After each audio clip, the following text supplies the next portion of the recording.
Hello दोस्तों, मैं हूं अभिषेक कुमार और आज मैं आप लोगों का स्टार्ट करने जा रहा हूं क्लास 10 का सिविक्स का चैप्टर 1 जिसका नाम है पावर शेयरिंग। तो बेसिकली समझना स्टार्ट करेंगे पावर शेयरिंग है क्या। पावर शेयरिंग मीन्स जितने भी गवर्नमेंट जो वर्क करते हैं उसके गवर्नमेंट के जो ऑर्गन्स होते हैं अलग अलग, जैसे लेजिस्लेचर, एग्जीक्यूटिव एंड जुडिशरी, तीनों के पास पावर डिस्ट्रीब्यूट किया जाता है ताकि जो कंट्री है वो इजीली और कंफर्टेबली और बहुत अच्छे तरीके से वर्क कर पाए, अपना डेवलपमेंट कर पाए और किसी भी तरह का कन्फ्लिक्ट या परेशानी या लड़ाई ना हो, उसके लिए पावर जो है वो शेयर किया जाता है। और डेमोक्रेटिक कंट्री होने का एक पहचान है, जितने भी डेमोक्रेटिक कंट्री हैं अगर पावर शेयर होता है मीन्स वो फुल्ली डेमोक्रेटिक हैं और जितने भी अलग अलग जो पार्ट हैं, ऑर्गन्स हैं, उनके पास पावर होता है ताकि वो प्रॉपर तरीके से वर्क कर पाएँ। तो सबसे पहली बात, इसके लिए भी आपको दो एग्जाम्पल लिया गया है। फर्स्ट है बेल्जियम एंड सेकेंड है श्रीलंका। इसके लिए दो कंट्री लिया गया है, सबसे पहला है बेल्जियम एंड सेकेंड है श्रीलंका।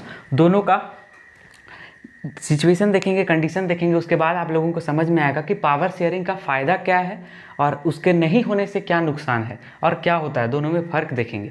सबसे पहला, ethnic composition of Belgium. Ethnic composition का मतलब ये कि अलग अलग जो कल्चर के लोग, लैंग्वेज के लोग एक कम्युनिटी बनाकर एक कहीं कोई भी कंट्री में सेटल्ड वे में रहते हैं, उसको या अलग जो कल्चर फॉलो करते हैं या रिलीजन को मानते हैं वो और रहते हैं एक किसी कंट्री में, तो वो उसको एथनिक कॉम्पोजिशन बोला जाता है। तो एथनिक कॉम्पोजिशन जो बेल्जियम का है वो देखेंगे। सबसे पहली बात, जो बेल्जियम है उसका कैपिटल है ब्रुसेल्स और ये यूरोप का एक छोटा कंट्री, छोटा पार्ट बोल सकते हैं वो है।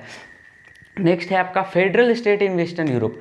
यूरोप का ये वेस्टर्न पार्ट का है, फेडरल कंट्री है। जैसे हम लोगों का कंट्री जो इंडिया है वो भी फेडरल है, सिमिलरली यूएसए जो है वो भी फेडरल है और इसी तरह जो बेल्जियम है वो भी आपका फेडरल है। नेक्स्ट है आपका एरिया।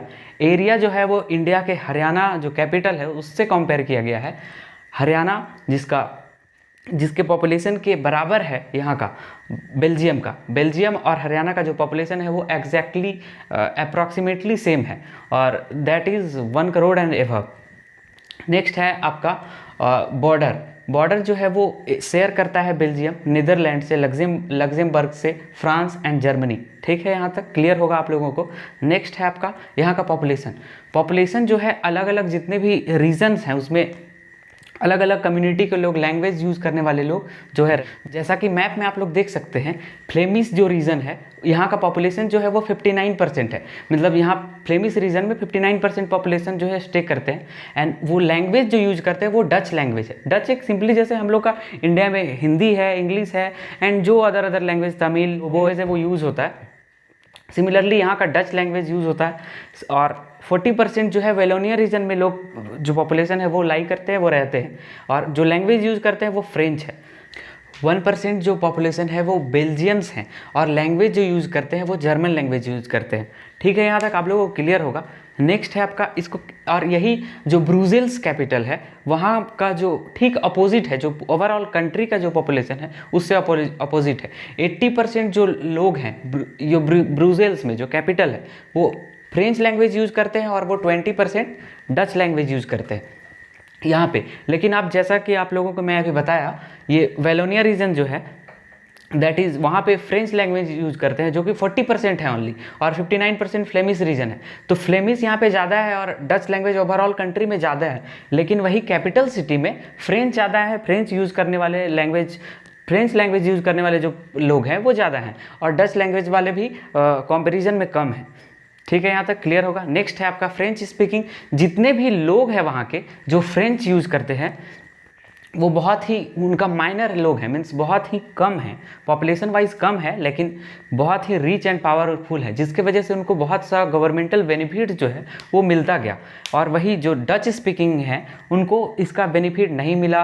वो लोग मेजॉरिटी में हैं, उनका पॉपुलेशन ज़्यादा है और वो गरीब हैं, जिसके कारण उनको इकोनॉमिक जो डेवलपमेंट उनका होना चाहिए था, अलग अलग टाइप्स का जो बेनिफिट गवर्नमेंट के द्वारा मिलता है वो कम हो गया। और एजुकेशन जो है वो भी बहुत लेट से मिला, जिसके वजह से इन दोनों के बीच में डिस्प्यूट हो गया, मीन्स कॉन्फ्लिक्ट, लड़ाई हो गया, जो कि 1950 और 1960 के बीच में हुआ। इन दोनों के बीच कॉन्फ्लिक्ट जो है वो बढ़ता गया। अगर गवर्नमेंट जो है अगर वो पावर को शेयर नहीं करेगा तो कॉन्फ्लिक्ट और ज़्यादा बढ़ सकता है। और बहुत जो इसमें जितने भी अलग अलग कम्युनिटी के लोग हैं, अलग अलग कम्युनिटी के लोग या अलग कल्चर को फॉलो करने वाले लोग के बीच में अगर झड़प हो जाए, लड़ाई हो जाए, या उन दोनों के बीच में अगर कॉन्फ्लिक्ट हो जाए तो उसे सिविल वॉर बोलते हैं। अगर और इसी बीच अगर कंट्री का पार्टीशन हो जाए तो वो ज़्यादा प्रॉब्लम हो सकती है अगर पावर शेयरिंग ना हो तो। लेकिन आगे देखेंगे और श्रीलंका का उसमें क्या होता है। नेक्स्ट है आपका श्रीलंका, देखते हैं। सबसे पहले श्रीलंका एक आइलैंड नेशन है और ये साउथ एशिया में है, सदर्न पार्ट ऑफ एशिया। और वो कोस्टल एरिया से, जो इंडिया का कोस्टल एरिया है, that is Tamil Nadu and southern part जो भी है, उससे अप्रॉक्सीमेट 40 किलोमीटर एंड एबव जो है वो दूर। श्रीलंका का जो एरिया है वो लगभग हरियाणा के जितना ही है, सेम है। और पॉपुलेशन जो है वो 2 करोड़ है, मीन्स अप्रॉक्सीमेटली सेम, जितना हरियाणा का उतना ही श्रीलंका का भी है। नेक्स्ट है आपका श्रीलंका। श्रीलंका के भी अलग अलग, जैसे ये डाइवर्स ग्रुप है, अलग अलग कम्युनिटी के, लैंग्वेज के और रिलीजियस बिलीफ को रिलीजन को फॉलो करने वाले लोग जो है वो रहते हैं। जैसे आप देख सकते हैं सिन्हाला स्पीकर्स है वो 74% है, और वही तमिल स्पीकर जो है, जो तमिल लैंग्वेज को यूज़ करते हैं, वो 18% है। क्लियर है? ये दोनों आपका तमिल का जो मैप है वो श्रीलंका का मैप है, उसमें आपको दिखाया गया है। नेक्स्ट है आपका तमिल जो लैंग्वेज यूज करते हैं उसमें भी सब ग्रुप है। सब ग्रुप कहने का मतलब उसमें भी 2 टाइप के, जो एक श्रीलंकन तमिल, जो पहले से ही हमेशा से जो श्रीलंका में रहे हैं, वो श्रीलंकन तमिल, जो जिनका स्टे करते हैं जो नॉर्दर्न और ईस्टर्न पार्ट में, नॉर्थ और ईस्ट पार्ट में। और नेक्स्ट जो इंडियन तमिल है, जिनके पूर्वज जो हैं वो वहाँ बसे हैं। बाकी पहले वो रहते थे तमिलनाडु में, जो वहाँ से शिफ्ट करवाए गए हैं कॉलोनियल टाइम में प्लांटेशन वर्क के लिए। यहाँ तक आप लोगों को क्लियर होगा। नेक्स्ट उसमें से भी इंडियन 13% जो है वो श्रीलंकन तमिल है ये, एंड बाकी 5% जो है वो इंडियन तमिल है। मीन्स बेसिकली यहाँ तक आप लोगों को क्लियर होगा। नेक्स्ट है आपका सिन्हाला स्पीकिंग। जितने भी सिन्हाला स्पीकिंग जो लैंग्वेज जो यूज़ करते थे, जितने भी स्पीकर्स थे, वो बुद्धिस्ट थे। बुद्धिस्ट कौन होते हैं? जो बुद्धिज़्म को फॉलो करते हैं, बुद्धिस्ट। ठीक है यहाँ तक। नेक्स्ट है आपका तमिल स्पीकिंग। तमिल स्पीकिंग वो जो मोस्टली जो हिंदूज और मुस्लिम थे वो तमिल लैंग्वेज यूज़ करते थे।